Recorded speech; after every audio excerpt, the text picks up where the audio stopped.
Benar saja, saya lihat dari belakang rambutnya ada gerakan. Sepertinya dia mau menoleh ke arah belakang. Saya makin ketakutan. Bukannya apa-apa. Iya kalau ganteng. Kalau ternyata mukanya rata, gimana? Pelan, dia menggerakkan kepalanya ke arah belakang. Saya makin ketakutan.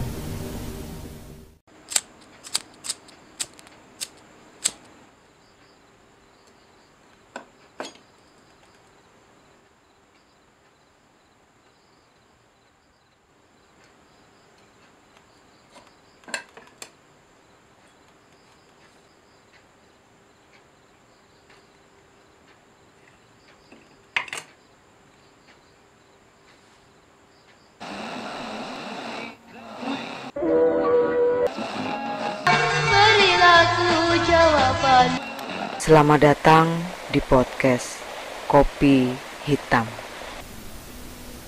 Halo para kopiholik, udah berapa gelas kopi yang Anda minum hari ini? Sebelum saya bercerita, saya pengen ngajak kalian berpikir setengah santai, setengah serius. Bicara tentang kopi, bagi masyarakat Jawa pada umumnya, baik itu Jawa Tengah, Jawa Timur, maupun Jawa Barat, pasti gak asing dengan yang namanya sesajen. Biasanya orang-orang tua kita membuat sesajen di hari-hari penting tertentu.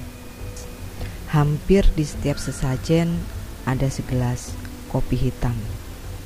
Nah, pertanyaan saya, kenapa selalu kopi hitam?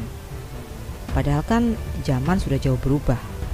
Mungkin kalau mereka dalam tanda kutip bisa ngomong, bakal bilang gini, kopi hitam lagi, kopi hitam lagi. Ani kan juga pengen ngerasain cappuccino.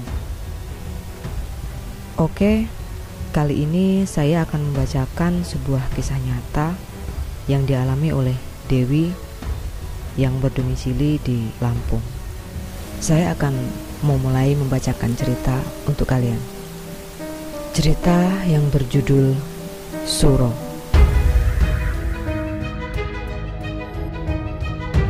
Nama saya Dewi. Saya seorang ibu rumah tangga biasa.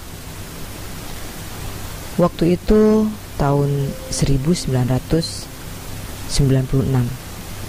saat usia saya 17 tahun, saya bersekolah di salah satu sekolah negeri di daerah Mulyajati Metro.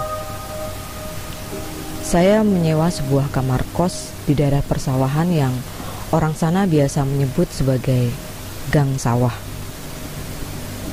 Rumah kos itu kos-kosan campur, maksudnya putra dan putri menyatu dengan pemilik kos. Kamar-kamar putri dan kamar-kamar putra dibatasi oleh pintu dapur. Jadi kamar-kamar putri berada di sisi-sisi ruang tamu dan ruang tengah, sementara kamar putra menyatu di sisi-sisi ruang dapur. Keluarga pemilik kos juga menyatu dengan penghuni kos. Jadi seperti rumah biasa, hanya kamarnya banyak. Saya dan teman saya menyewa satu kamar di depan sumur, tempat cuci baju yang merangkap kamar mandi bersama.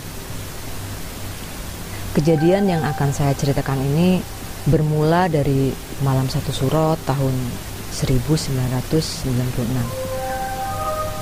Saya ingat momen itu karena siang harinya kami sesama penghuni kos sempat mengobrol soal malam 1 Suro. Setelah maghrib tidak ada kejadian-kejadian aneh. Tapi tengah malam kami semua mendengar suara ribut di dapur, seperti suara meja kursi dibanting dan benda-benda lain yang berjatuhan. Kami pikir mungkin bapak ibu kos lagi ribut, karena itu biasa terjadi. Hanya bedanya biasanya bukan di dapur, tapi di kamar mereka.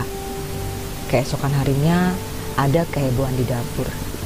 Yang pertama kaget tentu aja anak-anak kos yang begitu mereka keluar kamar, mereka mendapati meja kursi di dapur yang luas itu berantakan. Kursi terbalik, meja pindah tempat, dan beberapa perabotan ada yang di lantai. Ibu kos marah menuduh anak-anak cowok yang bikin ulah.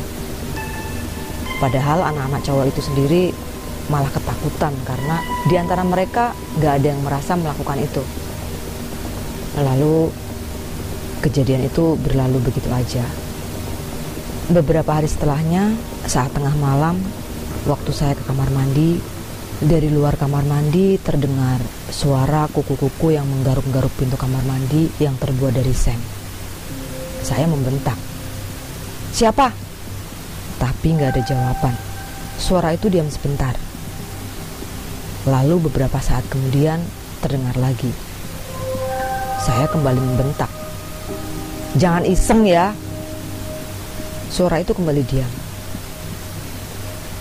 Saya pelan-pelan membereskan hajat kecil saya, lalu bersiap-siap membuka pintu saat suara garukan itu kembali terdengar, dengan tujuan mau memarahi si pembuat ulah itu. Dan benar saja, gak berapa lama suara garukan itu kembali terdengar. Saya langsung membuka pintu, tapi ternyata di situ gak ada siapa-siapa yang bisa saya marahi. Saya kaget dan mulai takut.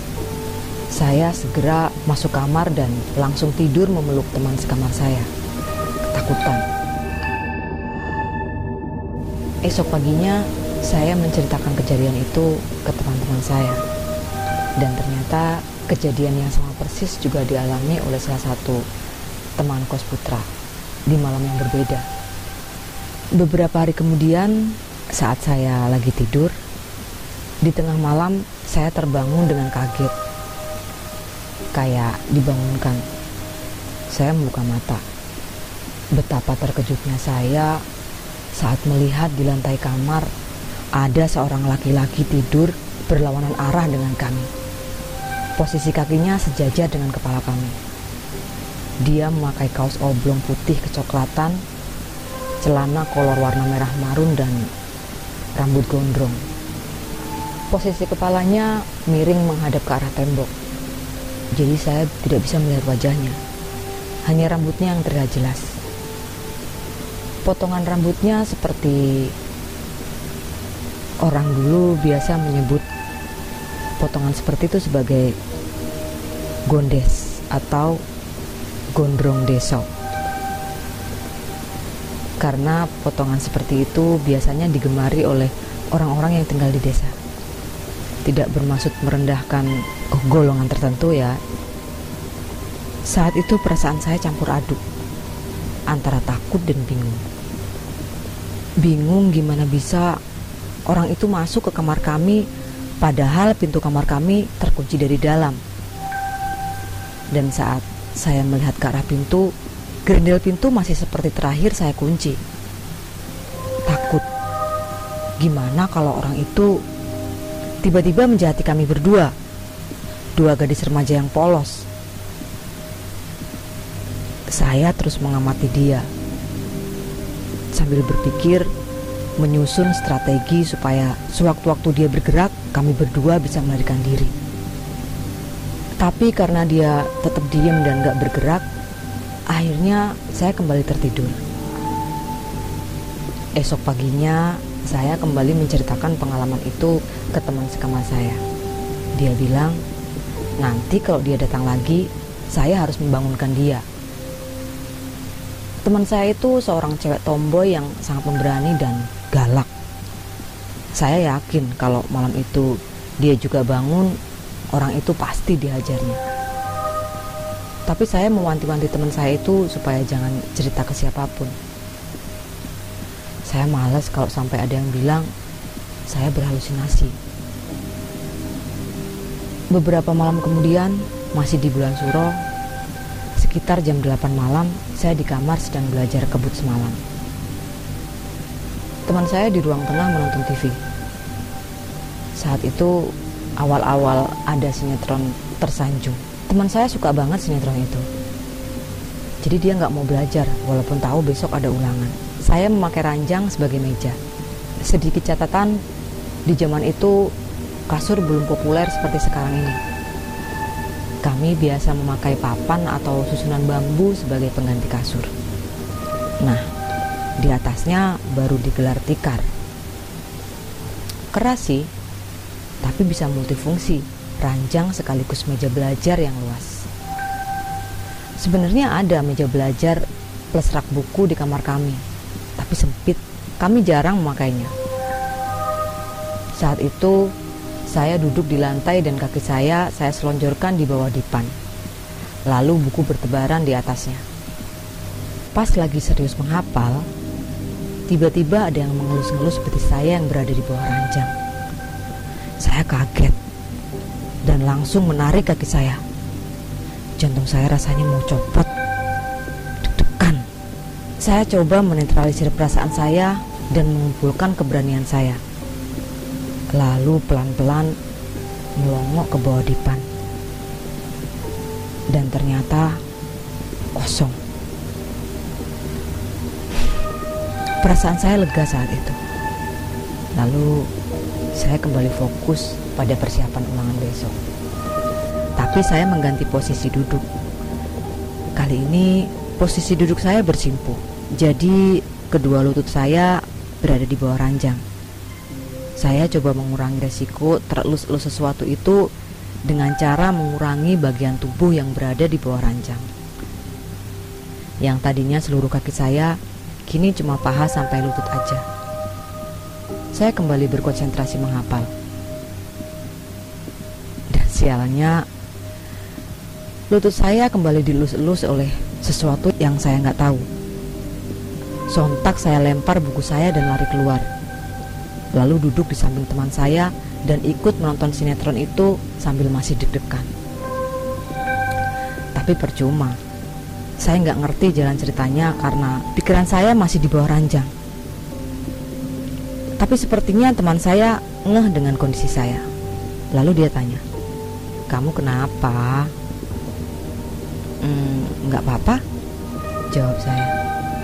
"Ya udah, nanti aja ceritanya kalau ini udah selesai," katanya lagi. Maksudnya setelah dia selesai menonton sinetron itu. Jam 9 setelah sinetron selesai, kami masuk kamar. Lalu saya menceritakan apa yang saya alami tadi. Dia cuma manggut-manggut dan coba menenangkan saya. Esoknya, kabar soal gangguan-gangguan yang saya alami kembali tersebar di seluruh penghuni kos. Banyak di antara teman-teman Putri yang jadi takut untuk keluar kamar setelah malam hari. Dan beberapa juga mengalami hal ganjil pada hari-hari itu. Tapi yang melihat sosok laki-laki di dalam kamar cuma saya. Mendekati akhir bulan Suro, suatu malam saya kembali terbangun di tengah malam. Dan si laki-laki gondes itu kembali ada di kamar saya. Kali ini dia duduk di atas kursi di meja belajar. Posisi kursi itu menghadap tembok. Jadi saya tetap nggak bisa melihat seperti apa wajahnya. Dia masih dengan kaos oblongnya dan celana kolornya. Dan saya juga masih tetap dengan ketakutan saya. Apalagi pada saat itu saya mulai percaya omongan teman-teman kos kalau dia itu bukan orang yang bisa dihajar oleh teman sekamar saya, tapi makhluk lain yang mungkin bukan orang. Saya mulai berpikir untuk mengubah strategi kalau sewaktu-waktu dia bergerak. Saya mulai mengingat-ingat surat apa saja yang saya hafal. Dan sayangnya nggak ada yang saya hafal selain Al-Fatihah. Nggak berapa lama, benar saja, saya lihat dari belakang rambutnya ada gerakan. Sepertinya dia mau menoleh ke arah belakang. Saya makin ketakutan. Bukannya apa-apa. Iya kalau ganteng. Kalau ternyata mukanya rata, gimana? Pelan, dia menggerakkan kepalanya ke arah belakang. Saya makin ketakutan. Pas mukanya hampir terlihat, saya nggak kuat lagi menahan ketakutan saya. Dengan gerakan super cepat, saya menutup seluruh tubuh saya dengan selimut dan langsung memejamkan mata. Saya nggak sanggup melihat wajahnya. Di bawah selimut, saya deg-degan minta ampun. Dan mungkin karena capek menanggung rasa takut, akhirnya saya kembali tertidur. Itu kejadian terakhir di akhir bulan Suro. Sehari setelahnya mulai memasuki bulan Sapar. Dan semuanya akhirnya kembali normal. Gangguan-gangguan itu hilang. Cerita si lelaki gondes itu tersebar sampai di luar kos-kosan, termasuk tetangga kiri kanan rumah kos. Bapak kos juga salah satu di antaranya. Lalu kata beliau, si makhluk itu adalah penghuni keris pusakanya yang lupa dia mandikan pas malam 1 Suro. Salah satu bapak-bapak tetangga bilang ke teman saya kalau sosok itu sebenarnya mencari tuan baru. Jadi kalau misal pada saat itu saya tanggap dengan situasi, saya bisa menjadi tuannya yang baru. Juni tahun 1997, saya lulus. Dan saya keluar dari kos itu. Selesai. Cerita yang baru saja saya bacakan cukup menarik. Sepertinya si penghuni keris itu ngambek karena di waktu dia seharusnya dimandikan, dia tidak dimandikan. Jadi buat kalian yang belum mandi, segera kalian mandi.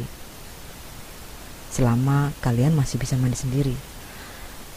Karena di sana, di dunia yang lain, ada makhluk-makhluk atau sesuatu yang lain yang butuh dimandikan oleh manusia.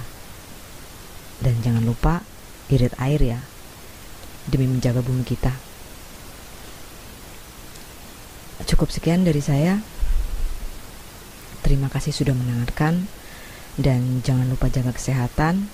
Dan yang terpenting, tetap jaga protokol kesehatan dalam bersosialisasi. Oh, ada yang ketinggalan. Jangan lupa klik subscribe, nyalakan lonceng notifikasi, dan silahkan komen di bawah jika kalian merasa pernah mengalami hal-hal yang mirip dengan cerita yang barusan kita dengarkan.